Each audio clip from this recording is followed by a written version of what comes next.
Hi അസ്സലാമു അലൈക്കും. പുതിയൊരു വീഡിയോയിലേക്ക് സ്വാഗതം. ഇന്ന് വന്നിട്ടുള്ളത് ഒരു ടേസ്റ്റി ആയിട്ടുള്ള പുഡിങ്ങിൻ്റെ റെസിപ്പി ആയിട്ടാണ്. നല്ല ഈസിയാണ് ഇത് ഉണ്ടാക്കിയെടുക്കാനായിട്ട്.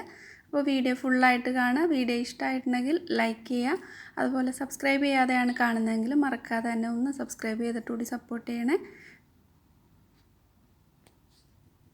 ഞാനിതിന് വേണ്ടിയിട്ട് ഇവിടെ പഫ് പാസ്ട്രി സ്റ്റിക്സ് ആണ് എടുത്തിട്ടുള്ളത്. ഇതിന് പകരമായിട്ട് നിങ്ങൾക്ക് ബിസ്ക്കറ്റ് വേണമെങ്കിലും യൂസ് ചെയ്യാം. ഇത് നല്ല സോഫ്റ്റായിട്ട് നമ്മൾ പപ്സൊക്കെ കഴിക്കുമ്പോൾ ഉള്ള അതേപോലെയുള്ളൊരു സ്റ്റിക്കാണ്. കുറച്ച് മധുരവും ഒക്കെയുള്ള നല്ല ടേസ്റ്റി ആയിട്ടുള്ളൊരു സ്റ്റിക്കാണ്. അപ്പോൾ ഞാനിതാണ് യൂസ് ചെയ്യുന്നത്. ഒരു 1/4 കപ്പ് വിപ്പിംഗ് ക്രീം ഒരു ബൗളിലേക്ക് ചേർത്ത് കൊടുത്തിട്ട് നന്നായിട്ട് ബീറ്റ് ചെയ്തെടുക്കുന്നുണ്ട്. നിങ്ങളെടുക്കുന്ന പാത്രമൊക്കെ അനുസരിച്ചിട്ട് വിപ്പിംഗ് ക്രീമൊക്കെ കൂടുതൽ വേണമെങ്കിൽ കൂടുതൽ യൂസ് ചെയ്യുക. ഇത് മധുരമുള്ളതായതുകൊണ്ട് ഞാൻ പ്രത്യേകിച്ച് ഇതിലേക്ക് പൗഡേർഡ് ഷുഗറൊന്നും യൂസ് ചെയ്യുന്നില്ല. അപ്പോൾ ഇതേപോലെ നല്ല ക്രീമി ആയിട്ട് നല്ല സോഫ്റ്റ് പീക്സ് ആയിട്ട് വരുമ്പോൾ ഇതിലേക്ക് യോഗർട്ട് ചേർത്ത് കൊടുക്കുന്നുണ്ട്. അധികം പുളിയില്ലാത്ത തൈര് വേണം ചേർത്ത് കൊടുക്കാനായിട്ട്. പുളിയുള്ള തൈരാണെങ്കിൽ ചേർക്കരുത്, അല്ലെങ്കിൽ ഗ്രീക്ക് യോഗർട്ട് ചേർത്ത് കൊടുക്കാവുന്നതാണ്. ഞാനിവിടെ ഒരു 3 ടേബിൾ സ്പൂൺ ചേർത്ത് കൊടുത്തിട്ടുണ്ട്. എന്നിട്ട് ഇതിലേക്ക് ഇനി കാരമൽ സോസാണ് ചേർക്കുന്നത്. ഇതിൻ്റെ റെസിപ്പി ഇതിനു മുമ്പ് അപ്ലോഡ് ചെയ്തിട്ടുണ്ട്. കാണാത്തവർ ലിങ്ക് ഡിസ്ക്രിപ്ഷനിൽ നിന്ന് നോക്കിയിട്ട് കണ്ടു നോക്കുക. ഒരു 3-4 ടേബിൾ സ്പൂൺ ചേർത്ത് കൊടുത്തിട്ട് നന്നായിട്ടങ്ങ് ബീറ്റാക്കി എടുക്കാം.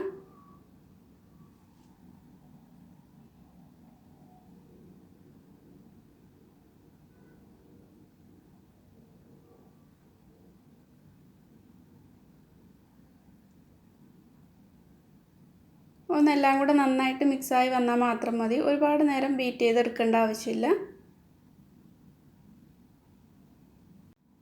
അപ്പോൾ ഇതെല്ലാം നന്നായിട്ട് മിക്സായി വന്നിട്ടുണ്ട്.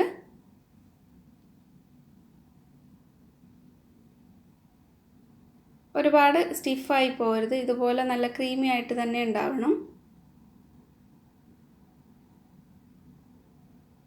ഇനി ഇത് സോക്ക് ചെയ്യാൻ വേണ്ടിയിട്ട് ഞാനിവിടെ ഒരു 1/2 കപ്പ് പാല് ചേർത്ത് കൊടുക്കുന്നുണ്ട്. തിളപ്പിച്ചിട്ട് ഒന്ന് ചൂടൊക്കെ പോയി കഴിയുമ്പോൾ വേണം എടുക്കാനായിട്ട്. അതിലേക്ക് കാരമൽ സോസ് കൂടെ ചേർത്തിട്ട് നന്നായിട്ട് അങ്ങ് മിക്സാക്കി എടുക്കാം. ഈ ഒരു പുഡിങ്ങിൽ കാരമലിൻ്റെ നല്ലൊരു ഫ്ലേവർ ഉണ്ടാവും. അതിന് വേണ്ടിയിട്ടാണ് ഇങ്ങനെ ചെയ്യുന്നത്. ഇനി നമ്മൾ സെറ്റ് ചെയ്യുന്ന ഏത് പാത്രമാണെന്ന് വെച്ചാൽ അതിലേക്ക് ഇനി ഈ ഒരു സ്റ്റിക്സൊക്കെ അറേഞ്ച് ചെയ്ത് വെച്ച് കൊടുക്കാം. അപ്പോൾ ഇതിൽ നിന്ന് ഓരോന്നെടുത്തിട്ട് ഈ ഒരു പാലിൻ്റെ മിക്സിൽ നന്നായിട്ട് ഒന്ന് ഡിപ്പ് ചെയ്ത് കൊടുക്കണം. എന്നിട്ട് ഈ ഒരു ട്രേയിലേക്ക് നിരത്തി വെച്ച് കൊടുക്കാം.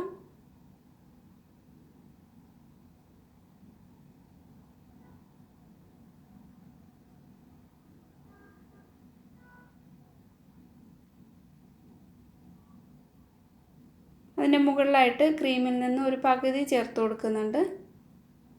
2 ലെയറായിട്ടാണ് ചെയ്യുന്നത്.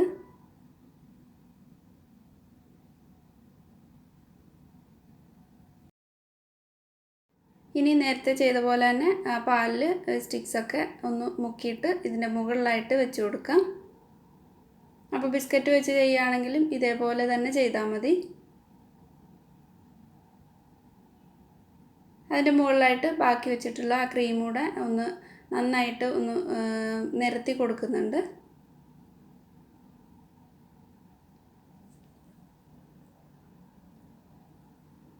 കാരമൽ സോസ് വെച്ചിട്ട് ഒന്ന് ഡെക്കറേറ്റ് ചെയ്തെടുക്കാം.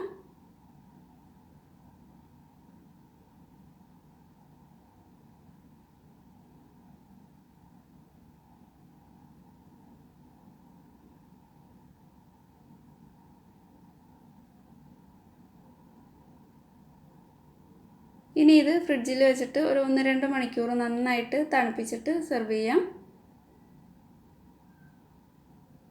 ഇതിൻ്റെ മുകളിൽ ഡെക്കറേറ്റ് ചെയ്യാൻ വേണ്ടിയിട്ട് ഞാൻ 2 സ്റ്റിക്സ് കൂടി വെച്ച് കൊടുത്തിട്ടുണ്ട്.